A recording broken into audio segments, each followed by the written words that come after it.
Silakan Yang Berhormat Tenggara. Bismillahirrahmanirrahim. Terima kasih Datuk Pengerusi. Saya mulakan dengan butiran 05004 bahagian kebajikan pelajar luar negara dari 7.6 juta turun ke 3.2 juta, hampir separuh. Butiran 010200 pendidikan tinggi dari 91 juta naik ke 92 juta. Saya pagi tadi sebelum ke sidang ni, isteri saya mesej saya lah. Cikgu Rafika Awan ini dia bagi satu mesej daripada TikTok lah, daripada seorang pelajar University of Manchester, Aisyah Sophie, berkaitan dengan program Nottingham Malaysian Games, anjuran Nottingham Malaysian Society bersama dengan pihak KPT lah. Jadi saya memulakannya dengan menyokong apa yang disebut oleh adik Aisyah Sophie ini, bahawa perkara-perkara seperti after party selepas kejayaan penganjuran program sukan berkenaan, kemudian ada after party, tidaklah seharusnya disambut ataupun dibudayakan dalam kalangan pelajar kita di luar negara. Dan apa yang disebut benda yang tidak bermanfaat, benda yang tidak elok, kalau tak pernah buat, jangan mula buat, adalah satu perkara yang baiklah. Dan saya memuji MARA dan JPA yang telah memberi pendanaan kepada pelajar kita di luar negara ini dengan memberi teguran yang keras supaya tidak terlibat dengan nasihat-nasihat negatif inilah. Dan saya berharap tindakan-tindakan tertentu dikenakan kepada pelajar kita yang terlibat dengan perkara-perkara negatif di luar negara supaya menjadi pengajaran bukan sahaja pada masa ini tetapi pada masa-masa yang mendatang.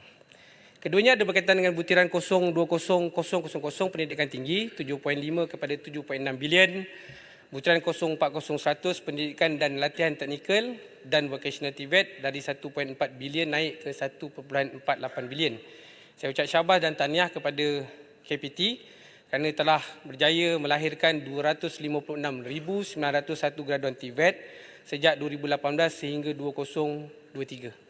Dan saya juga ingin berkongsi di sini bahawa pada Ahad yang lalu saya bersama 23 pelajar PISAS Politeknik Sultan Azlan Shah Tanjung Malim menghantar pelajar-pelajar ini ke Kunming, China untuk mengikuti program 2 minggu di sana bersama dengan Belia Mahir. Terima kasih dengan kehadiran pengarah bahagian College Community dan juga pengarah PISAS sendiri berkaitan dengan otomotif dan EV. Dan di sini saya ingin menyentuh bahawa supaya ke arah kehadapan, KPT menggiatkan lagi lah usaha untuk mengambil peluang daripada BRI ini, Belt and Road Initiative negara China ini, supaya boleh membawa lagi lebih ramai pelajar kita ke China untuk memperkukuhkan lagi elemen-elemen TVET, terutamanya berkaitan dengan teknologi barulah seperti solar, EV dan otomotif. Dan saya suka juga mengambil ruang yang ada ini untuk mencadangkan. Kita dah ada pengurusi TVET, which is Yang Amat Berhormat Timbalan Perdana Menteri. Kita juga ada sekretariatnya, Kementerian Sumber Manusia. Jadi saya rasa dengan peruntukan sebanyak 1.48 bilion ini dan 14 hub TVET sedia ada yang telah dipersetujukan untuk diperteruskan sebagaimana yang saya bawa ke dalam kamar khas. KPT daripada 14 ni ada 8. Ada 8 hub TVET nasional ni di bawah urusan KPT lah. Dan kalau tengok daripada segi bajet tu, daripada 6.8 bilion keseluruhan untuk TVET, 1.48 bilion daripada KPT saja. Jadi saya nak mencadangkan supaya Kementerian Pendidikan Tinggi ini jadi timbalan lah kepada urusan TVET, kerana di China baru-baru ni pun saya sebut cabaran Malaysia adalah untuk menyelaras 12 kementerian berkaitan TVET. Jadi kalau ada pengurusi, ada timbalan dan ada seterusnya, mungkin TVET di negara kita akan berjalan dengan lebih baik. Ketiganya adalah butiran 040100 berkaitan dengan pendidikan politeknik dan kolej komuniti. Saya ucap terima kasihlah kepada Yang Berhormat Menteri lantik saya jadi penasihat kolej komuniti dekat tempat saya Tenggara. Cuma saya nak maklumkan di sini adalah berkaitan dengan program pembelajaran sepanjang hayat PSH yang dinyatakan sebelum ini dalam ucapan belanjawan ada 5 juta. Jadi saya kira-kira 5 juta daripada 1.48 bilion ni adalah 0.34%.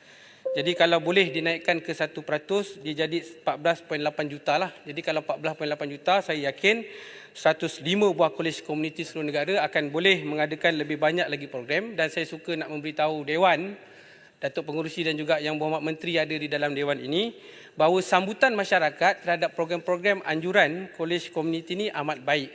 Dan di tempat saya itu kebetulan kolej komunitinya berkaitan dengan kulineri dan ilmu yang disampaikan, kemahiran yang disampaikan itu senang untuk diimplementasikan dalam kehidupan sehari-harian lah.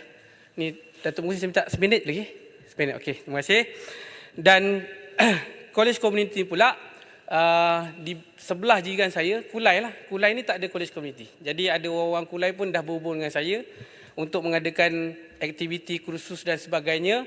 Kemahiran melangkaui sebenarnya, bukan saja tentang kulineri tapi berkaitan dengan kemahiran-kemahiran lain, tetapi tidak dapatlah nak ditampung sebab kalau berdasarkan peruntukan yang ada ni cuma 5 juta. Jadi kalau daripada 0.34% daripada 1.4 bilion ni boleh ditingkatkan kepada 1% pun 14.8 juta ni boleh memperkasa 105 buah kolej komuniti seluruh negara yang sedia ada. Dan saya ingin menambah juga di Tenggara ni yang berhormat Datuk Speaker dan juga yang berhormat Menteri, ada tanah yang luas daripada pihak Kejora ni. Jadi kalau boleh dibinakan satu kolej komuniti yang sebuah tu bukan lagi menumpang di kedai-kedai, saya yakin dan percaya lebih banyak lagi manfaat yang boleh diberikan kepada penduduk setempat dan seluruh rakyat lah, khususnya di negeri Johor dan di serata negara lah untuk belajar di sana. Jadi bolehlah mulakan mungkin perbincangan awalan untuk NBOS, National Broadcasting Strategy ni sama-sama antara KPT dengan pihak Kejora. Dan akhirnya saya yang terakhir,